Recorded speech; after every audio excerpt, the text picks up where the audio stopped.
एक केस जिसने राजधानी शहर को हिलाकर रख दिया।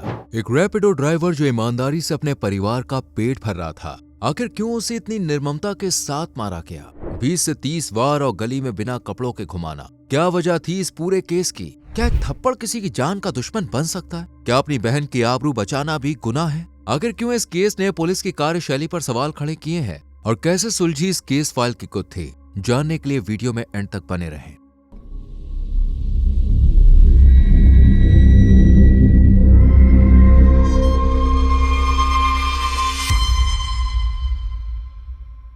देखिए, भारत एक ऐसा देश है जहां बच्चे से लेकर बड़े तक, लड़कों से लेकर लड़कियों तक को अक्सर पेरेंट्स समाज का डर दिखाते हैं कि दुपट्टा सही से डालो वरना लोग क्या कहेंगे, कुछ काम धंधा करो वरना पड़ोसी क्या कहेंगे, पास नहीं हुए तो मोहल्ले वाले मजाक उड़ाएंगे, लव मैरिज करेंगे तो समाज क्या कहेगा। ऐसे ही न जाने कितने मौके होते हैं जब हमें समाज का डर दिखाया जाता है। लेकिन आज का ये केस आपको बताएगा कि ये समाज सिर्फ बातें बनाने के लिए है। जब जरूरत पड़ती है तो यही समाज मूक दर्शक बनकर तमाशा देखता है, फिर चाहे बात किसी की जान लेने पर ही क्यों ना बनाई हो। 19 मई 2025 की बात है। सुबह के करीब 3:15 बज रहे थे। पश्चिमी दिल्ली में मौजूद गुरु गोविंद सिंह अस्पताल से पुलिस कंट्रोल रूम में एक फोन पहुंचता है। फोन पर हॉस्पिटल का स्टाफ था, जिन्होंने दिल्ली पुलिस को बताया कि सुबह तड़के ही 3 लोगों को हॉस्पिटल लाया गया है। 47 साल का कमल कुमार जो जिंदा है लेकिन बहुत ज्यादा घायल है। 23 साल की बलजीत कौर जिसके सर पे चाकू लगा और वो भी घायल है। लेकिन तीसरा 29 साल का कंवलजीत सिंह, उसके ऊपर 20 से 30 वार किए गए हैं और उसकी जान जा चुकी है। हॉस्पिटल की इस एक कॉल ने इस पूरी बात को सुनकर जिस बात ने पुलिस के सबसे ज्यादा होश उड़ाए वो थी कंवलजीत कौर की निर्मम हत्या। पुलिस तुरंत गुरु गोविंद हॉस्पिटल की तरफ पहुंचती है, जहां कंवलजीत की बॉडी पूरी तरह से बदहवास हालत में थी। उसके शरीर पर शायद ही कोई जगह थी जहां चोट के निशान न हो। पुलिस कंवलजीत की बॉडी को पोस्टमार्टम के लिए भिजवाती है और केस फाइल करके इन्वेस्टिगेशन शुरू कर देती है। इन्वेस्टिगेशन की पहली और सबसे अहम कड़ी थी बलजीत कौर, जो होश में आते ही भैया भैया चिल्लाते हुए रोने लगती है। जी हाँ, बलजीत, कंवलजीत की बहन। पुलिस बिना वक्त को जाया किए बलजीत से पूछताछ करती है और इस केस पर पड़ी पूरी धुंध आईने की तरह साफ हो जाती है। लेकिन इस धुंध को समझने के लिए हमें समय में थोड़ा पीछे जाना होगा। दिल्ली में एक छोटा सा इलाका है रघुबीर नगर, जहाँ सैकड़ों की भीड़ के बीच एक सीधा साधा जिम्मेदारी वाला शख्स रहा करता था, कंवलजीत। 29 साल का ये नौजवान अपनी बीवी, 2 बच्चों और बहन के साथ खुशी खुशी अपने दिन गुजार रहा था। ये फ्लिपकार्ट में नौकरी करता था। इसका घर परिवार अच्छे से चल रहा था। हाँ, पैसे थोड़े कम जरूर थे, लेकिन प्यार और खुशियों की कोई कमी नहीं थी। पर फिर एक दिन कंवलजीत उतरा हुआ चेहरा लेकर घर पहुंचता है। उसकी बीवी ने उससे पूछा, क्या हुआ? तो कंवलजीत ने कहा कि मेरी नौकरी चली गई है। इसका मतलब वो अब बेरोजगार हो चुका था और कंवलजीत इस भरे पूरे परिवार में इकलौता शख्स था जिसकी कमाई से पूरा घर चलता था, जिस वजह से उसकी मायूसी और ज्यादा बढ़ गई। हालांकि परिवार ने जब हिम्मत दी तो उसे भी चैन आया और जल्द ही उसने दूसरी जगह इंटरव्यूज देने शुरू कर दिए और किस्मत से उसे रैपिडो में नौकरी मिल गई। अब कंवलजीत रोज सुबह सुबह घर से निकलता और मुसाफिरों को उनकी मंजिल तक पहुंचाने के बाद शाम को घर लौटता। रैपिडो से मिलने वाली सैलरी और कमीशन से एक बार फिर परिवार के आर्थिक हालात ट्रैक पर आ चुके थे। सब कुछ ठीक ही चल रहा था, लेकिन फिर आई 18 मई 2025 की वो भयानक रात, जिसने इस हंसते खेलते परिवार से उनकी खुशियां ही छीन ली। कंवलजीत हर रोज की तरह अपने काम पर जाता है और वापस आने के बाद अपनी पत्नी को हॉस्पिटल से घर लेकर आता है, जिसका हाल ही में ऑपरेशन हुआ था। दोनों कुछ देर साथ में बैठते हैं और फिर खाना खाते हैं। इसके बाद कंवलजीत ऊपर बाथरूम में नहाने के लिए चले जाते हैं और इधर उनकी पत्नी ज्योति आराम करने लगती है। कंवलजीत को ऊपर आए हुए अभी कुछ 2 से 3 मिनट ही हुए थे कि तभी ऊपर से भगदड़ जैसी आवाज आती है। इससे पहले कि ज्योति कुछ भी समझ पाती, कंवलजीत को जोर जोर से चीखने की आवाज आती है और हर आवाज में सिर्फ एक ही नाम था, ज्योति। लेकिन इधर बिस्तर पर लेटी ज्योति उठने की हालत में ही नहीं थी, पर वो जैसे तैसे उठने की कोशिश करती है। दूसरी तरफ ये आवाजें कंवलजीत की बहन बलजीत के कानों में भी पहुंच चुकी थी। वो समझ गई कि जरूर कुछ गड़बड़ है और उसने बिना कुछ ज्यादा देर किए ऊपर बाथरूम की तरफ दौड़ लगा दी, जहां 2 लड़के हाथों में धारदार हथियार लिए खड़े थे। वहीं कंवलजीत ये सब देखकर अपनी जान की भीख मांग रहा था, लेकिन इन्होंने उस पर जरा भी रहम नहीं दिखाया और बलजीत के सामने ही उसके भाई पर ताबड़तोड़ हमले करने शुरू कर दिए। अपने भाई की यह हालत देखकर बलजीत बीच में कूद गई और उन दोनों शैतानों से अपने भाई को बचाने की कोशिश करने लगी। उसने जोर देते हुए कहा, भैया आप भागो, मैं संभाल लूंगी। घायल कंवलजीत अपनी जिंदगी खतरे में देखकर वहां से बिना कपड़ों के ही भागने लगा। इधर बलजीत के सर पर इन दोनों ने काफी ज्यादा हमले कर दिए थे और कंवलजीत के पीछे पीछे घर से भागे। कमलजीत बेचारा बिना कपड़ों के भाग रहा था कि तभी ये दोनों लड़के आते हैं और उसे पकड़ लेते हैं। वो उसे घसीटते हुए नीचे लेकर आते हैं जहां उसकी पत्नी ये सब कुछ होते हुए देख रही थी, लेकिन अपनी सर्जरी की वजह से वो बिस्तर से हिलने की भी हालत में नहीं थी। वो दूर से ही अपने पति को छोड़ने के लिए इन दोनों के सामने गिड़गिड़ाती है। वो मिन्नतें करती है, लेकिन इन दोनों पर मानो जैसे किसी बात का असर ही नहीं हो रहा था। वो कमलजीत को घसीटते हुए गली में लेकर जाते हैं जहां उस वक्त तक इक्का दुक्का लोग कमलजीत की ये हालत देख रहे थे। और फिर शुरू होता है वो खेल जिसने हर किसी की रूह कपा दी।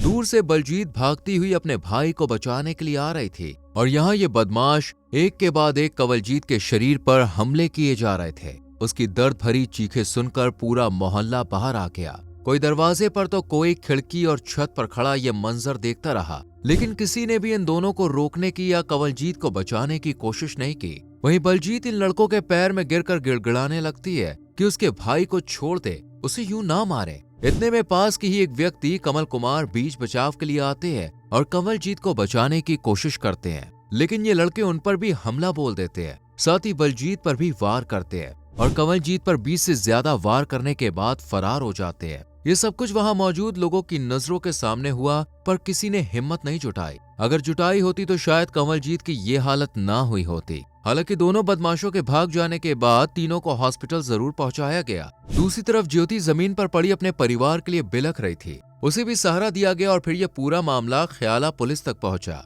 जिन्हें मौकाए वारदात पर क्या हुआ ये तो पता चल गया, पर अब बारी थी ये जानने की कि ये सब हुआ क्यों।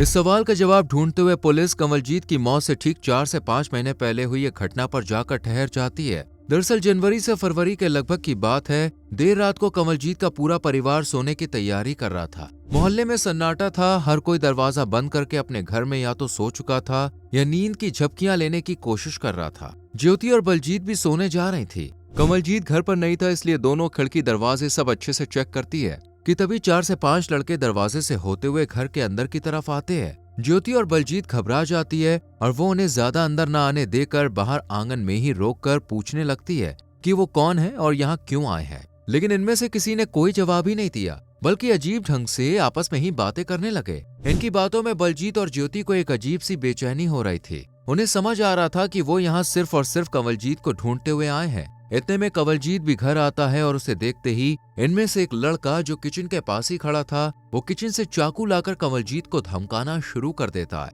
लेकिन उसकी बातों से ये बात जाहिर थी कि वो कमलजीत को मारने के लिए आए थे। हालांकि तब बलजीत ने बीच में आते हुए जोर से चिल्लाना शुरू किया और वो लोग भाग खड़े हुए। लेकिन कमलजीत को अब चिंता होने लगी थी। चिंता इस बात की कि कहीं वो उसके परिवार के लिए खतरा ना बन जाए, कहीं वो उसे जान से न मार दें, कहीं वो फिर से इस तरह घर में ना घुस आए। वहीं ज्योति और बलजीत भी परेशान थे, इसलिए सभी ने मिलकर फैसला किया कि वो पुलिस को पूरी घटना बता देंगे। और अगले ही दिन कमलजीत पुलिस स्टेशन पहुंचा और बीती रात को जो कुछ भी हुआ वो सब कुछ पुलिस को बता दिया। साथ ही उन लोगों के खिलाफ FIR भी दर्ज करवा दी। कमलजीत को लगा कि शायद अब सब ठीक हो जाए, पर ऐसा हुआ नहीं। उल्टा अब उसकी मुश्किलें और बढ़ती चली गई। होली के त्योहार में जहां पूरा देश रंगों से दुश्मनी को भूल दोस्ती कर रहा था, वहीं कमलजीत के दुश्मन उसे जान से मारने के लिए निकल पड़े थे। उन्होंने रेकी कर कमलजीत पर नजर रखी और होली में भीड़भाड़ का फायदा उठाते हुए कमलजीत के सर पर जोरदार वार किया, जिस वजह से वो लहूलुहान हो गया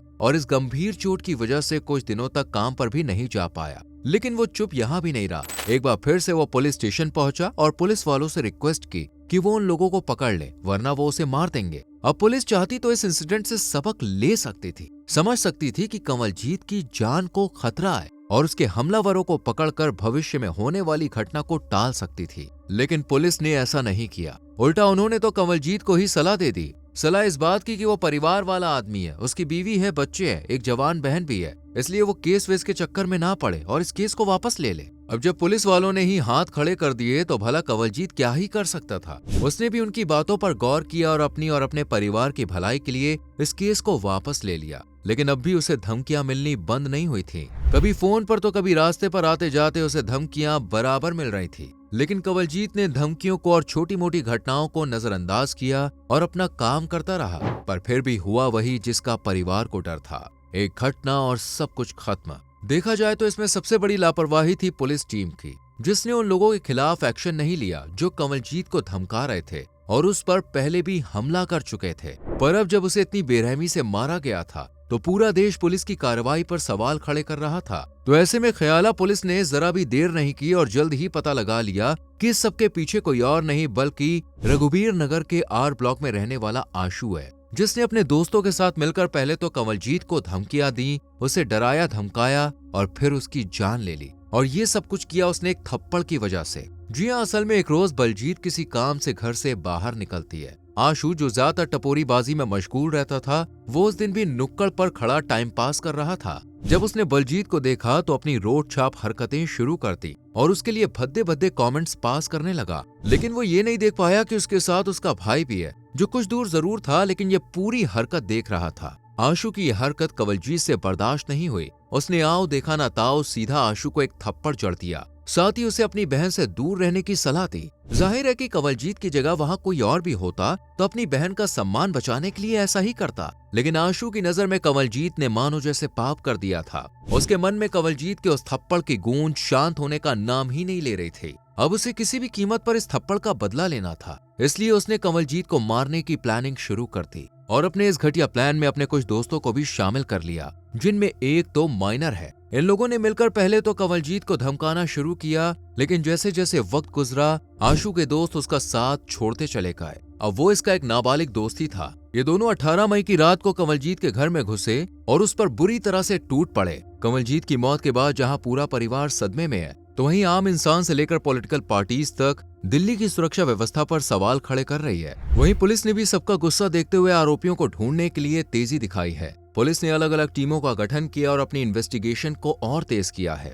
घटना स्थल की फॉरेंसिक जांच करवाई गई, जबकि कंवलजीत की पोस्टमार्टम रिपोर्ट के अनुसार उसके ऊपर 25 से 30 वार किए गए थे। इन जख्मों का दर्द उसे मौत के मुंह तक लेकर गया। ये रिपोर्ट जितनी दिल दहला देने वाली थी, उतना ही भयानक था बाथरूम और घटना स्थल का नजारा, जहाँ की हर एक चीज इस पूरी घटना की गवाही दे रही थी। आस पड़ोस के लोगों के बयान और पिछली घटनाओं के आधार पर पुलिस आशु को ढूंढ ही रही थी कि तभी उनके हाथ उसका वो नाबालिग दोस्त लग गया, जिसने कंवलजीत को मारने में आशु का साथ दिया और उसे हिरासत में ले लिया गया। लेकिन 18 साल से कम होने के चलते पुलिस ना तो उसके साथ सख्ती बरत सकती थी और ना ही कोई कड़ा एक्शन ले सकती थी। लेकिन फिर भी पुलिस ने अपनी तरह से पूछताछ की। पुलिस की सख्त आवाज का असर ये हुआ कि नाबालिग ने तोते की तरह सब कुछ उगलना शुरू कर दिया। अब तलाश थी तो सिर्फ आशु की, जिसके लिए पुलिस ने आसपास लगे सभी सीसीटीवी फुटेजेस खंगाली, जिसमें वो कंवलजीत को मारने के बाद अपने दोस्त के साथ भागता हुआ देखते हैं। साथ ही पुलिस सबूतों को भी इकट्ठा कर रही थी ताकि जब चार्जशीट तैयार की जाए तो कोई भी कमी ना रहे।